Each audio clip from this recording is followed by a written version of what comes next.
Welcome, Varun. Thank you to the Vault Agentics podcast.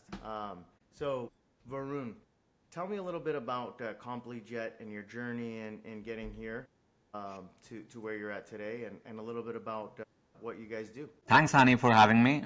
Great to be here. We are a security and compliance company working with the early stage SaaS companies to help them get secure and get compliant with frameworks like SOC 2, ISO 27001. I have been building enterprise products and companies for the last 15 years. Before this, I was a product leader at a company called Instabase. We were selling document processing platform to large banks and insurance companies. Before that, I've spent a lot of time in e-commerce and payment industries. And I think as part of my work at Instabase, but also, I support, like a lot of other founders as an advisor and an angel investor. I saw how many of them were struggling with making their company secure, making sure that they're compliant, and thinking about the cybersecurity in a size appropriate manner. Doing all of that when you are not an expert in security and compliance can get overwhelming very quickly. In addition to the fact that it can feel like a sink on all of your resources, both a time as well as, like your budget. And we wanted to simplify that process. So that was the motivation behind starting Complyjet. And yeah, happy to chat, more about it. And thanks, Varun. That makes sense. I mean, what's the biggest misconception that you see about companies have about compliance automation today? Right?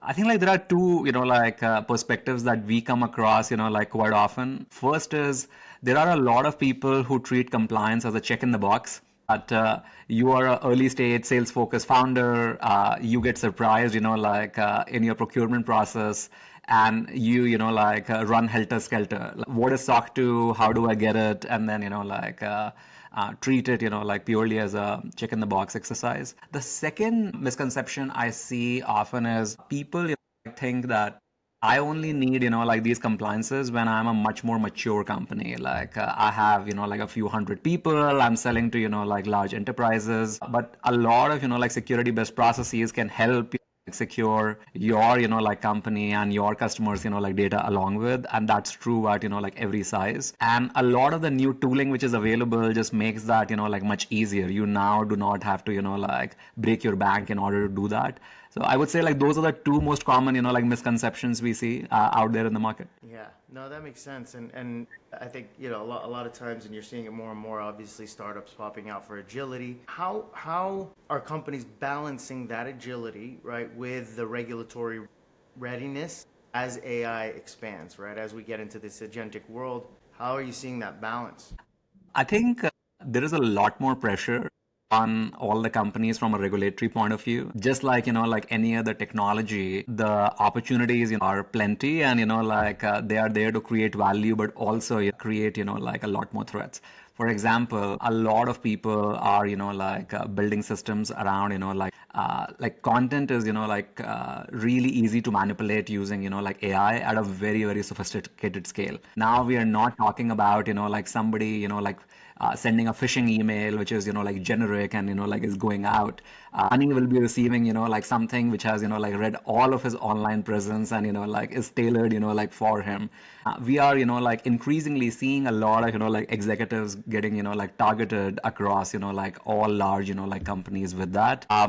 As a result, there is a lot of pressure, especially from mid-market companies, enterprise companies, as well as regulators, on all the startups who are building these new systems, that how can I make sure that by using your systems, which can create a lot of value in my business processes, I'm not increasing the threat surface, because the cost of a new vulnerability or a new threat attack can be very, very large for these people. And therefore I think the scrutiny from the regulators is getting higher, and I think that it will only increase because we are all grappling with what are the new risks which come along with it. And you see that in the regulatory framework, European Union has come up with their AI Act last year. There are a lot of regulations popping up in various states of United States, especially when it comes to critical things like biases in AI systems around hiring, lending.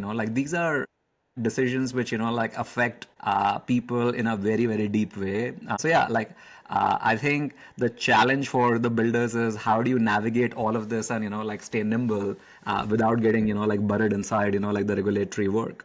Yeah, yeah, no, that makes sense. And what's the ROI? Getting straight to it, right? On an efficient solution that essentially postures compliance with AI. What can a customer expect to gain? Yeah, I think right now the trust or lack of that thereof is the biggest friction point I see in adoption of AI systems. You have built something which is very useful. You have validated it, like with your customers, like with POCs and, like pilots. And yet, like that journey to, like have a production wide rollout across a large, like organization, I see a lot of people getting stuck because of lack of trust and being able to, like have a standard framework in which like you can talk about what your like system does and it does not, and how do you think about like security in a very sophisticated manner.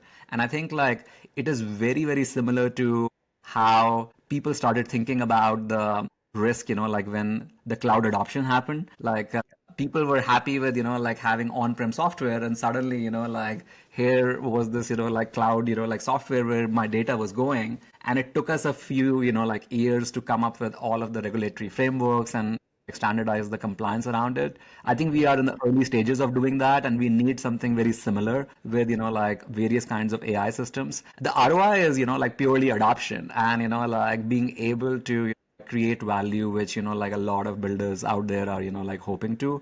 Without that, like we see all the studies, right? Like that there are flashy demos, but like the production rollouts are not happening. And in my opinion, like lack of trust is one of the biggest reasons. Yeah. And how do you get over that? So how do you basically, mitigate that risk? At the end of the day, it's a risk for the business. So how do you kind of push forward? Yeah.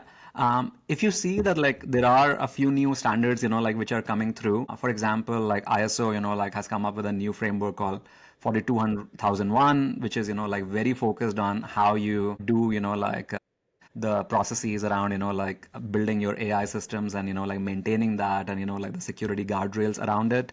I see a lot of people putting together useful information around, like their models and, like the AI, like agents, for example, like have, like a trust note plus, like a detailed, like schema around, like what, like happens for prompt injection and, like output validation for your, like AI systems.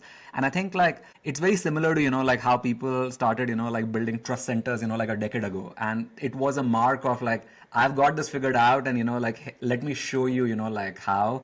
And we have to like take a very similar approach with like AI based like threats and like security, that I have got like the following steps. Like I am very proactive about it, and I'm here like to learn together with you. Essentially like a lot of these like security practices do not safeguard you from every risk, but at least it makes sure that you are like thinking very intentionally about it. Correct. Yeah, postured and at least have a flexible framework, not necessarily a tactical do this, do that. It's more about basically like having an approach so that you're ready when something happens that you don't expect, right? Absolutely. No, that makes sense, Brian. Thank you. And so you started your company like about half a year ago, right? We started about a year ago. About a year ago. I saw on LinkedIn. So, what has been kind of the hardest part about getting going or getting your first customer or kind of growing? I mean, from a business development standpoint, kind of what are things that stand out as kind of the hardest, the biggest challenges that you've had? I would say that like one of the clear, like challenges when you are not creating a new category is, like folks ask, like about how are you different from, like the existing players, and, like being able to tell a clean and crisp narrative around that, like is super important. It has, like been a focus for us. How do we tell our story?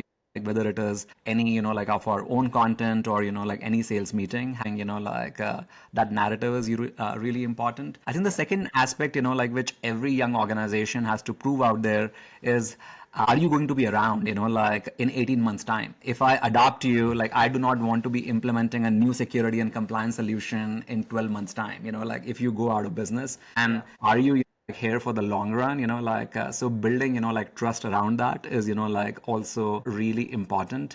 I think we have been fortunate in the fact that a lot of early stage organizations are not really happy with like the current solutions they see out there in the market. There has been a lot of demand, so we have been surprised by how strong our top of the funnel has been. But how do you move that to convert people quickly is a lot about what are the different trust signals, right? Are you pushing a lot of content around your customers who have been successful with you, and how do you prioritize that, right? Like against doing work around building your sales pipe, or building the product. So I think being very intentional about increasing trust has been a big focus for us to push people towards converting. Yeah, no, absolutely, and that makes sense. I mean, how? I mean, you mentioned trust centers. You mentioned kind of a heavy top of the funnel.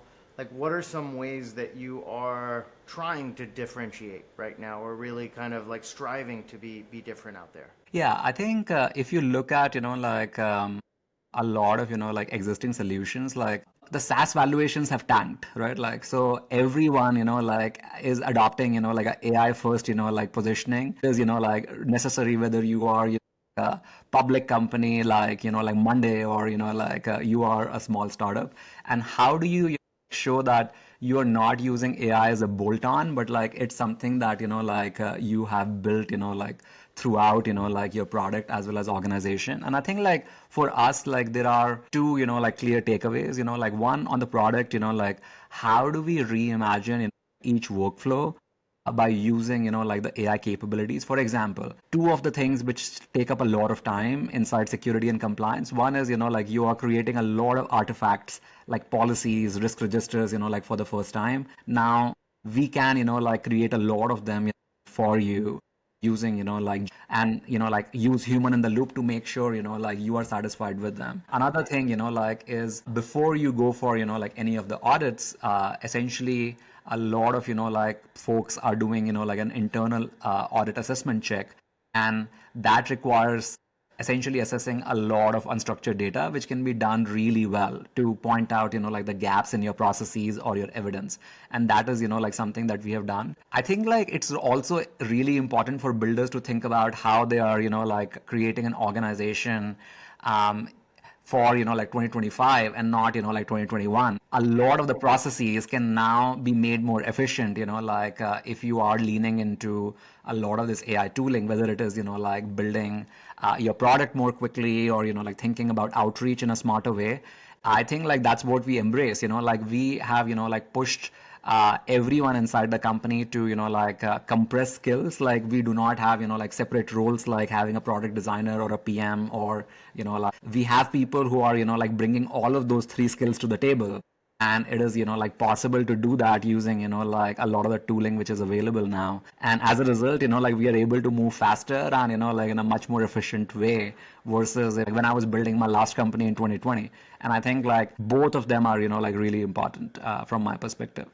Yeah.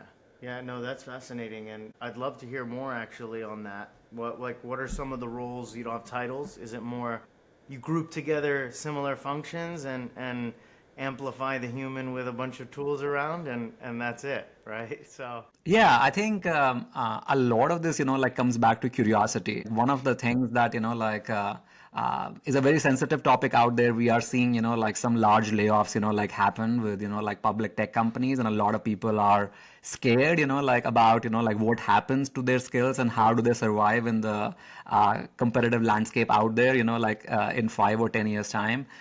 In my opinion, a lot of people are thinking about this, in a wrong way. People are thinking that, hey, if I embrace, a lot of the AI tools, then I can be better than, a lot of folks who aren't going to. And I think that's true in the short term. But in the long run, I imagine that a lot of the organizational workflows will just change. When we got keyboards, with our desktops and laptops, it's not that, the typist just went away. Now everyone could type, and that workflow stopped to exist. And that's what we are really seeing, that For example, if it is much easier to like put your ideas into design and then like start like building some like front end css code like around it, perhaps like you do not need a pod of a designer and like an engineer working really closely together. Like a person who is like curious and interested in both the crafts can like do that much more easily. And I think like that's what like I see, at least with a lot of like early stage organizations, that the roles are getting compressed. And I see the same thing around like historically, and this like more than me, Hani, like there has been a classic outbound function, like which is reaching out to people and generating like opportunities, and then like you would have an account executive and a RevOps team to like try to take that like account to closure. Do you need all of those roles? And like are like they're going to exist in a few years time? Like I don't think so. Like larger organizations will take a lot more time to move, but young organizations like us, like we are rethinking about it, like from day one. Yeah, absolutely. And at the end of the day, if you feel that it's going to permeate and it's similar to early cloud days, and adoption will follow kind of these on-prem versus cloud tools, how do you stay ahead? Right? Like, how do you keep ahead if everyone will be level set eventually? Is it a matter of market share, right? And just trying to do as much as possible now, and hopefully that positions you in a way where you have loyalty and customers. Or give me your thoughts, Varun, around really like how to get ahead if everyone's going to be the same later, right? Yeah. I think that everyone, like has to sort of like lean into their own strengths. A lot of the, like large incumbents are using their, like balance sheets and, like strong brands to really, like go out there and eat up market share. And that's something you can do. Like when you're churning out hundreds of billions of dollars in cash flow, like every year. I think for smaller organizations, some of those choices are not available. And it is really important to be intentional, I think, about your storytelling. Like imagine, like when you walk down a Walmart aisle, you see, like 100 different, like cereal brands, and you are, like faced with this dilemma of like, which one do I choose? And that's sort of like the choice which is like facing enterprise like SaaS like builders and sellers out there. Like I am looking like a serial like package out there, and how do I like differentiate? And the lesson like from that industry is you need to get exceptional at storytelling and really like building a connection with your intended customer segment. And I think like that is going to be really really important. And how do you make sure that you are working really well, at least for your target customer segment, and maybe not for like everyone out there? For example, Yeah. even though we are like building an enterprise grade platform, like we are very intentional in crafting our messaging and storytelling for early stage companies. Like we are not like trying to go out there and like win larger like companies out there, even though like those ACVs like look very attractive. And I think like, it is something that we all will have to like do in the long run. Like markets end up being like weighing machines. Like it is tough out there. Like a lot of people look at like large financing rounds being raised by like a lot of competitors. It creates like a massive amount of noise, and you may feel that you're invisible, like without having like some of that yourself. And how do you create like more visibility for yourself in a cost effective manner, I think is going to be a very important problem to solve. Yeah, no, definitely, and we're seeing that more and more. I'm seeing that personally for sure, right? That's definitely a challenge that many more have, and I'm seeing some interesting solutions around it right now pop up. So actually, my question for you is now, if you so a little bit about the differentiation, right? I mean, obviously, like you're Varun, you're going to be differentiated. So it's you, right? That the customer wants to work with, and that's human, right? So, all the layoffs, all the stuff of AI versus human. Where do you stand? What's some perspective, I guess, on that? In terms of how do we keep that human element, right? Or is the human element going to become stronger? I mean, just what are your thoughts around like some of the dynamics that could play out here? Yeah, I think it varies, like a bit. And, like one of the things which we, like see increasingly is people placing a lot more value on authenticity, as, like a lot of like AI, like driven content is available. And it's interesting because, like people are increasingly equating, like humanness to imperfection. We have been, like chasing perfection and, like our content, like how we come across, like for a very long time. And now, like suddenly we switch. I see people, like inserting, like errors, like intentionally Mistake. in That's the exactly mistake. what I was gonna say. It's only a matter of time, you know? Exactly. They're like, hey, I am human because here are some mistakes. And I see how people really, like value that, like human connection, especially when it comes to, like areas like sales and, like marketing and, like support. And you see increasingly that a lot of people who had made, like very aggressive, like push into automating everything are now trying to roll that back because like their customers are telling them that we value like this human connection like quite a bit. In the short term though, I think like there are a lot of like existential questions and we cannot like run away from them. Yeah. Taking a deep breath and like embracing like your authentic self like in your workplace like is going to be important because the disruption is there, right? Like, and we are all facing it like on a daily basis.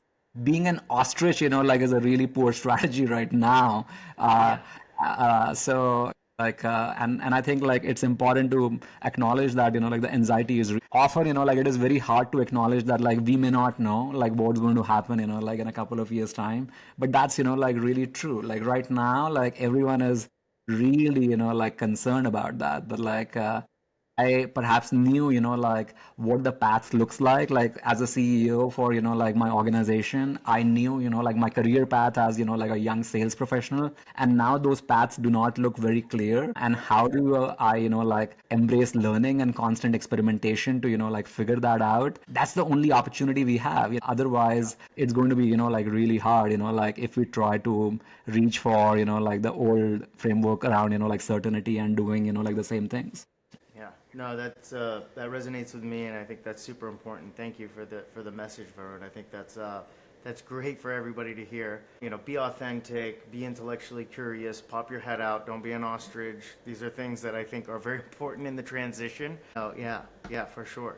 You know, you know, you are very deliberate with your message, right? And you said you kind of craft kind of the right messages for the right people. How do you get those messages to land with the right people, right? Like how do you actually get that in the right hands so that the people who would benefit most from your solution would? Yeah, I think here, like if you think about, like the experiences which delight us, like we usually see that, like somebody has spent a lot of time crafting that experience, whether it is going into, like a fine dine, like meal at a, like two-star Michelin restaurant or, like opening, like that, like MacBook Air, like box and taking that same care with like every like message and like the positioning, I think is really important. One of the things which has been helpful for me is being very like detached from the outcomes, like from a sales perspective, because like when you are like trying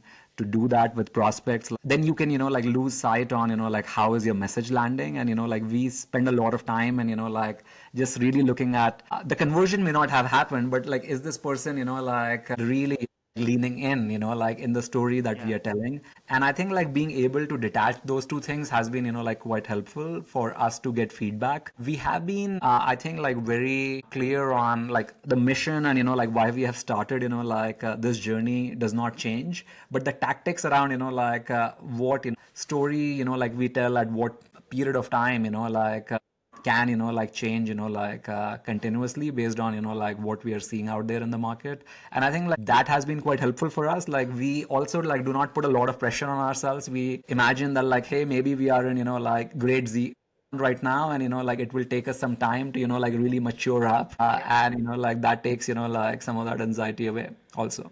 Yeah, no, that makes sense. So, what are some tools that you, Varun, have implemented that where the ROI has surprised you, right? Or maybe tools that you just can't live without now that you never even knew about, kind of like last year, right? Yeah, yeah.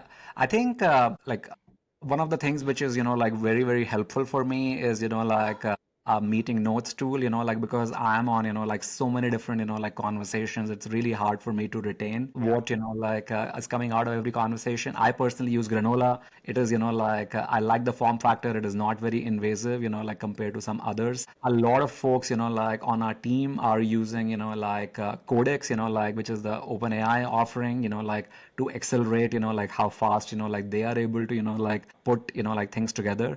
And I personally like using, like tools like Lovable and Replit because I have, like a lot of ideas as, like a former PM for my Yeah. team. And like it makes it, like easier for them to digest if I have, like something which is concrete and not as abstract as, like a idea, like shower, like on Slack, like on Monday Yeah. morning. So I would Yeah. say like those three are, like very useful, like for us. And I'm increasingly seeing that like a lot of the tools who have the voice as input, like is much easier for us because whenever we are on the move, like we are able to do a lot of the work Yeah. using that. So I increasingly Voice see that. notes, voice notes you're talking, or call, or any kind of. Exactly. So like even if like you are able to like get a lot of the work done using your voice as the input, like by even like crafting experiences by like giving these prompts, like over voice versus like over text. I think like that unlocks like a lot of productivity for people who have a busy calendar. Yeah. Yeah. No, I agree. And sometimes it's cultural, right? Certain countries prefer, right, to go back and forth. Other countries don't use voice a lot. It depends sometimes, but it's an easy way to land a message, and it's more personal at the end of the day.